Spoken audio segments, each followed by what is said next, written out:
And so with the operating agreement, you want to include what I just mentioned.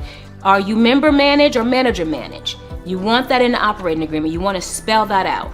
So with some states, you don't have to put that information on the Secretary of State.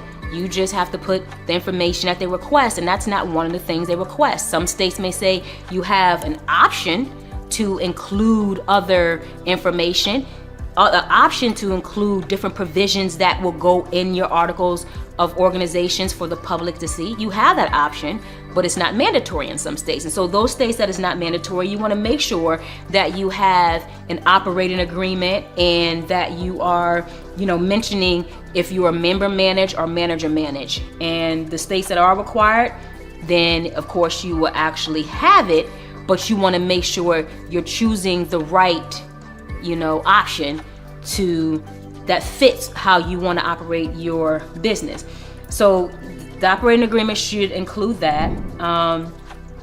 You want to also include, if you're thinking about voting rights, or if you're thinking about elections for members. So let me just stop there. So when you have an LLC, you can have it mimic how other entities operate. You don't have to have that entity. So to give you an example, if you have an LLC, you can mimic how corporation operates. A corporation has board of directors, their titles and roles, you vote the board, you have all that stuff laid out. You can do the same thing with LLCs. You can, with the LLC, delineate if everybody's members, say it's not manager managed, but it's still just members managed, you can have different classes of members.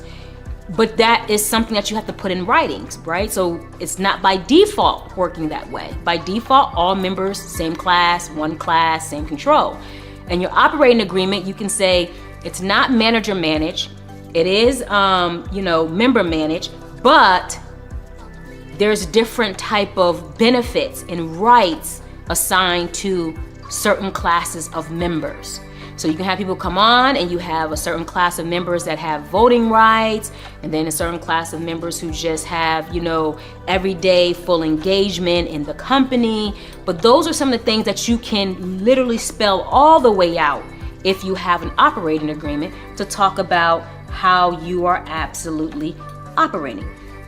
And then another thing that's really important that people overlooked is transfer rights. So in your operating agreement, you can list, what type of restrictions to transfer assets in and out of a company, or transfer anything, cash, whatever it is. You can list what restrictions are in your operating agreement. What restrictions are, or what are the processes for it to happen in your operating agreement. That is something that you want to completely spell out, and not just have a conversation about it, but you want to spell out these are the restrictions in order for transfer to happen. These are the restrictions also of distribution of profits and losses. The members that are part of the LLC, can they distribute profits or losses, or sign profits and losses? How are distributions made to the members in the LLC? Again, if you have 3 individuals who start an LLC and you say nothing else more, by default, what? They're all members. And then by default, they all have equal control. So that's a third. Is that how you want the distribution to look? If nothing's written and something was to come up or happen, and you had to go to court, or some fact finder had to make a decision, it's easier just to say, okay, whatever you're arguing about, we're gonna split it in thirds. But what if one of the members didn't even give a third of participation, a third of anything? And it's fine if they don't, and then you want them to get a third of the profit.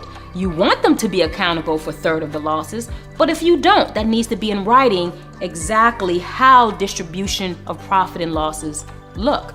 Is it equal? Is it more or less for certain members? Those things need to be covered, and that information need to be covered in an operating agreement. You also want to mention in the operating agreement, if something was to happen from a third party outside, such as a creditor. So say if a member owed a creditor something,